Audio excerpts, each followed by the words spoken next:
கிச்சனில் பரபரப்பாக சமைச்சிட்டு இருக்கேன். இனிய சகோதரிகள், அம்மாக்கள், பாட்டிகள், புதுசாக கிச்சனில் நினைச்சிருக்கேன் சகோதரிகள் அனைவருக்கும் வணக்கம். இது நம்ம சேனல் பிங்கி தமிழ். நம்ம சேனலில் நிறைய செக்மெண்ட் போயிட்டு இருக்கு. இது குக் வித் பிங்கியில் பிரியாணி ரெசிபி போயிட்டு இருக்கு. ஸோ அதில் இன்னைக்கு வந்து காடை பிரியாணி பண்ண போகிறோம். ஸோ அதனால் நம்ம கடைக்கு போயிட்டு காடை வாங்கிட்டு வந்துடலாம். அங்கேயே வெட்டி க்ளீன் பண்ணி வாங்கிட்டு வந்துடலாம். நம்ம இங்கே வந்து கழுவிட்டு சமைக்க மட்டும் செய்யலாம். சரி வாங்க, கடையில் எந்த மாதிரி காடையை க்ளீன் பண்ணுறாங்க அப்படின்னு சொல்லி பார்ப்போம். கூடவே பிரியாணி ரெசிபியும் பார்ப்போம். நான் ரொம்பவே ஈஸியாக சிம்பிளாக தான் இந்த பிரியாணி ரெசிபி நான் கொடுத்துருக்கேன். ஏன்னு பார்த்தீங்கன்னா பிரியாணி எல்லாமே ரொம்பவே ஈஸி தான். மோஸ்ட்லி ஒரே மாதிரி தான் இருக்கும். நம்ம தம் பிரியாணி, லேயர் பிரியாணி அப்படி பண்ணுறோன்னா தான் நிறைய வித்தியாசங்கள் இருக்கும். நம்ம குக்கரில் பண்ணும்போது மோஸ்ட்லி ஒரே மாதிரி தான் இருக்கும். ஆனால் ஒரு சில விஷயம் என்ன அப்படின்னு பார்த்தீங்கன்னா, இப்போ இந்த காடை பிரியாணிக்கு நம்ம லெமன் சேர்ப்போம். அது வந்துட்டு நம்ம சமைச்சிட்டு இருக்கும்போதே சேர்த்துருவோம். இது நண்டு பிரியாணிக்குன்னு பார்த்தீங்கன்னா அந்த நண்டில் தனியாக லெமனை சேர்த்து ஒரு 5 நிமிஷம் 10 நிமிஷம் மேரினேட் பண்ணி வைப்போம்.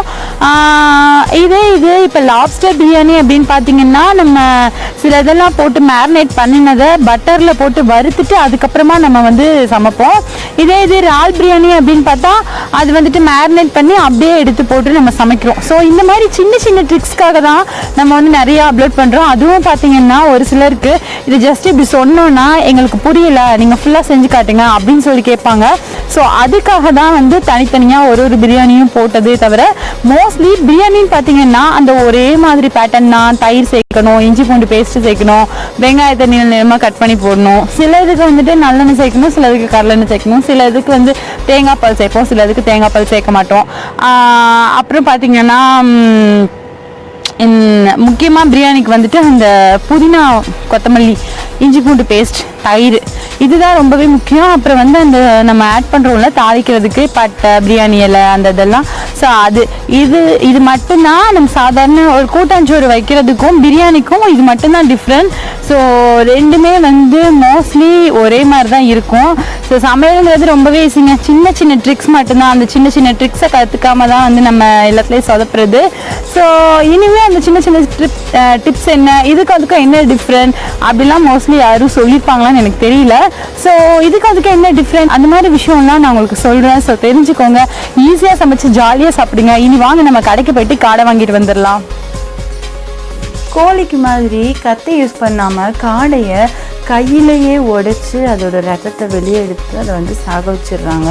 அந்தளவுக்கு ஒரு குட்டி பறவை காடை. இந்த குட்டி பறவையை கையிட்டே அதோட தோலையும் ரக்கையும் உரிச்சு எடுத்துடுறாங்க. அவங்க வந்துட்டு கோழி, காடை எல்லாத்தையும் அந்த ஒரே இதில் க்ளீன் பண்ணுறதுனால ஒரு பேரல் மாதிரி வச்சுருக்காங்க. அது ஒரு மாதிரி இருந்தது. உங்களுக்கு வீடியோவில் காட்டுறது கூட எனக்கு கொஞ்சம் யோசனையாக தான் இருந்தது. இருந்தாலும் ஒரு அவேர்னஸ்க்காக நான் காட்டணும்னு நினச்சேன். அதுவும் அவங்க தோலையும் எடுத்துடுறாங்க. ஸோ என்ன கேட்டிங்கன்னா, காடையை முழுசாக வாங்கிட்டு வந்து அது ரொம்பவே ஈஸி தான். சுடுதண்ணியில் வந்து முக்கி எடுத்து நம்மளே அந்த ரெக்கையை வந்து உரிச்சிட்டு சமைக்கிறது தான் நல்லதுன்னு நினைக்கிறேன்.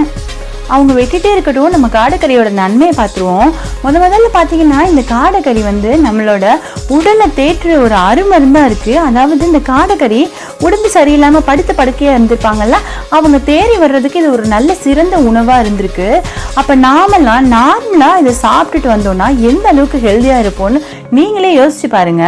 இந்த காடைக்கறியோட ரத்தத்தை தலைமுடியில் தடவிட்டே வந்தோம்னா முடி உதிர்வை வந்து இது தடுக்குமா?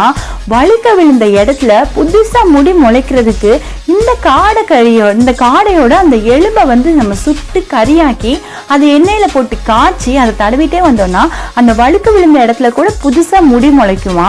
போக இது வாந்தி, நெஞ்செரிச்சல், மூச்சடைப்பு இந்த பிரச்சனை இருக்கவங்க இதை சாப்பிட்டா அவங்களுக்கு ரொம்ப ரிலீஃபா இருக்கும். இந்த காடை வந்து க்ளீன் பண்ணும்போது அருவருப்பு படாதீங்க. அதில் வந்து நிறைய ரத்தம் இருக்கும். ஸோ அதனால தான் அந்த தண்ணி வந்து நல்லா ரெட் கலரில் இருக்குது. அது நல்லது தான். ஸோ அதுலேயே அவ்வளோ ரத்தம் இருக்குன்னா அப்போ நமக்கு எந்த அளவுக்கு ரத்தம் உருன்னு பாருங்கள்.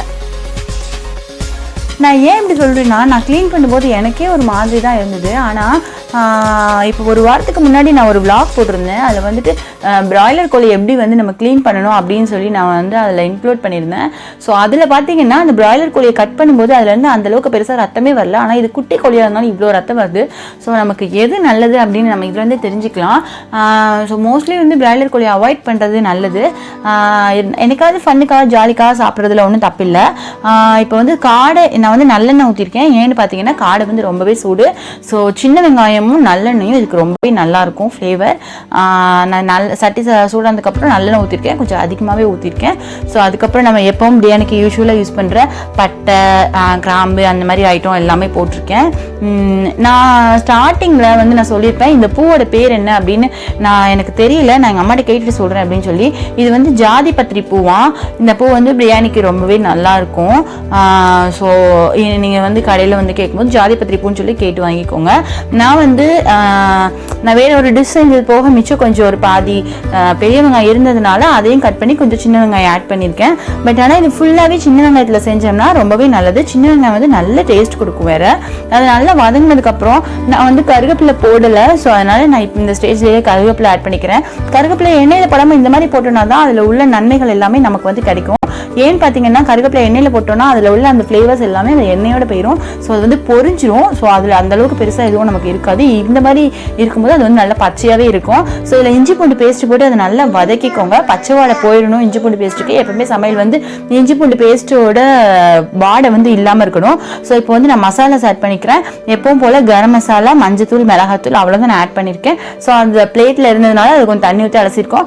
ஏன்னா எப்பவுமே வந்து மசாலா போட்டதும் தண்ணி லேசாக சேர்த்துக்க சொல்லியிருக்கேன்ல. ஸோ அது மாதிரி சேர்த்துக்கோங்க. இல்லை நீங்கள் வந்து வெங்காயம் இப்போ நல்லா பிடிச்சிட்டு அப்படின்னு உங்களுக்கு தோணுச்சு அப்படின்னா நீங்கள் முதல்ல கொஞ்சோண்டு தண்ணியை ஊற்றிட்டு அதுக்கப்புறம் மசாலா போடுங்க. ஏன்னா அந்த கேப்பில் பிடிச்சிரும். நான் அடுத்து மசாலா வந்து வதங்கினதுக்கப்புறம் தக்காளி போட்டிருக்கேன். ஏன்னு பார்த்தீங்கன்னா இந்த ஸ்டேஜில் நம்ம போட்டோம்னா இது வந்து நல்லா அந்த வாடை வந்து எடுத்துரும். ஸோ அதனால நான் முன்னாடியே சேர்த்துருக்கேன். இதில் தக்காளி போட்டு அதில் கொஞ்சம் உப்பு போட்டால் சீக்கிரம் வந்துடும்ல. ஸோ அடுத்தாப்புல தயிர் ஊற்றிருக்கேன். இந்த பிரியாணி ரெசிபிக்கு வந்து தக்காளி நல்லா வதங்கணும் அப்படின்னு அவசியம் இல்லை. கொஞ்சம் 1-2 பச்சையாகவே இருந்தாலும் ஒன்றும் பிரச்சனை இல்லை. ஸோ அடுத்து கொத்தமல்லி புதினா எப்பவும் போல் அது ஒரு பங்குனா இது அரை பங்கு அந்த அளவுக்கு போட்டுக்கோங்க. அது லேசாகவே வதங்கினாலே போதும். வதங்கினதுக்கப்புறம் இப்போ வந்து காடை சேர்க்குறேன். இது வந்து கழுவி எடுத்து வச்ச காடை மட்டும்தான், இல்லை வேறு எதுவுமே சேர்க்கல. நல்லா கழுவி மஞ்சத்தூள் போட்டு கழுவி எடுத்து வச்சுருக்கேன். இதில் வந்து இந்த ஸ்டேஜில் காடை உள்ளே போட்டதுக்கப்புறமா நம்ம வந்து லெமன் சேர்த்துக்கலாம். நண்டுக்கு வந்து முதல்ல கொஞ்சம் நேரம் சேர்த்து வச்சிடணும். இதுக்கு வந்து இப்போ சேர்த்தா போதும். ஸோ கொஞ்சமாக லெமன் சேர்த்து நல்லா கிளறி விட்டுக்கோங்க. ஒரு 10 நிமிஷம் 1/4 மணி நேரம் வந்து அது வேகட்டும். காடை நல்லா வெந்ததுக்கப்புறமே நம்ம வந்து அரிசி போடுறதே பெட்டர்னு நினைக்கிறேன். ஸோ அது வந்து லேசாக கொஞ்சமாக தண்ணி விட்டு அதை வந்து வேக வச்சுக்கோங்க. லேசாக ஒரு தடவை 2 தடவை வந்து எடுத்து கிளறி விட்டு நீங்கள் வந்துட்டு அதை வந்து வேக வைங்க. அது நல்லா வெந்ததுக்கு அப்புறமா நீங்கள் வந்துட்டு அரிசி, தேங்காய் பால் எல்லாமே சேர்த்துக்கலாம். இதுக்கும் நீங்கள் வந்து தேங்காய் பால் சேர்த்து செஞ்சீங்கன்னா தான் ரொம்பவே டேஸ்ட்டாக இருக்கும். இந்த காடை பிரியாணி குக்கரை விட நம்ம தம் பிரியாணியில் மசாலா அரைச்சி செய்வோம். ஸோ அது இன்னும் சூப்பராக இருக்கும். நான் உங்களுக்கு லேட்டராக அந்த ரெசிபி வந்து கொடுக்குறேன். இப்போது இந்த குக்கரில் இது ரொம்பவே ஈஸியாக நல்ல டேஸ்டியாக இருக்கும். இதை விட அது இன்னும் டேஸ்டியாக இருக்கும். இப்போ வந்து தேங்காய் பால் சேர்க்குறேன். அரிசி 1 டம்ளர் போடுறோன்னா 1க்கு 1.5 அளவுக்கு நம்ம வந்துட்டு தண்ணி சேர்ப்போம்ல, அதுக்கு பதிலாக வந்து தேங்காய் பால் சேர்க்குறேன். ஸோ தேங்காய் பால் போட்டு அது ஒரு கொதி வரட்டும். இந்த ஸ்டேஜ்லேயே நம்ம வந்து உப்பு டேஸ்ட் பண்ணிக்கலாம். உப்பு பத்தாமல் இருக்குன்னா கூட கொஞ்சம் போட்டுக்கோங்க. ஆனால் நல்ல குழம்புல வந்து ரொம்ப நல்ல கக்கிற மாதிரி போடுங்க. அப்போ அரிசி போடும்போது சரியாயிரும். இல்லை அரிசி போட்டதுக்கு அப்புறமும் கூட நீங்கள் டேஸ்ட் பண்ணுறதுனால பண்ணலாம், ஒன்றும் பிரச்சனை இல்லை. உப்பு எப்பவுமே வந்து தூக்கலாக இருந்துச்சுன்னா நம்ம இறக்கும் போது வந்து கரெக்டாக இருக்கும். சரி, இப்போ வந்துட்டு மூடி வச்சிடலாம்.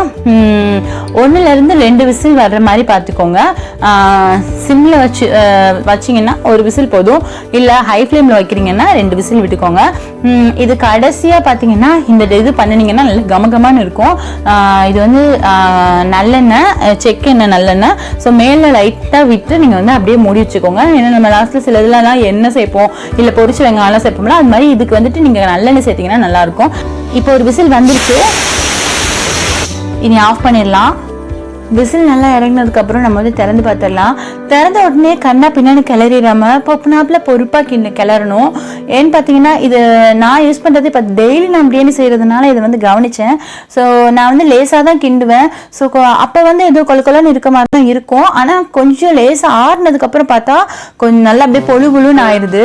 இது வந்து இந்தியா கேட் பாஸ்மதி அரிசி. ஸோ சூப்பராக இருக்க அரிசி. நீங்களும் வேணால் ட்ரை பண்ணி பாருங்கள். இது ஏதோ அன்னப்பறவை மாதிரி வாத்து மாதிரி இருக்கா, ஆனா இது காடு தான். அழகா பிளேட்டிங் பண்ணிருக்கேன்ல, எனக்கே அதை பார்த்து கொஞ்சம் ஜாலியா தான் இருந்தது. இந்த பிளேட்டிங் எதுக்குன்னு பார்த்தீங்கன்னா ஃபுட் ரிவ்யூ வீடியோஸ் வரும்ல, ஸோ அதுக்காக தான். நீங்கள் அதை கண்டிப்பாக பாருங்கள், ரொம்பவே இன்ட்ரெஸ்டாக ஃபன்னாக இருக்கும். கொஞ்சம் வித்தியாசமாக ட்ரை பண்ணியிருக்கேன். ஸோ என்னால் முடிஞ்ச அளவு கொஞ்சம் வித்தியாசமாக ட்ரை பண்ணியிருக்கேன். கூடவே இந்த காடையை பற்றி நானே ஒரு பாட்டு எழுதி அதை பாடவும் செஞ்சுருப்பேன். ஸோ கண்டிப்பாக நாளைக்கு வீடியோவை மறக்காம பாருங்கள். நான் காடை வாங்க போன இடத்துல இந்த வாத்து இருந்தது, அது அழகாக இருந்ததுனால உங்களுக்கு காட்டலான்னு வீடியோ எடுத்தேன். அது என் காலை கடிக்க வந்துச்சு.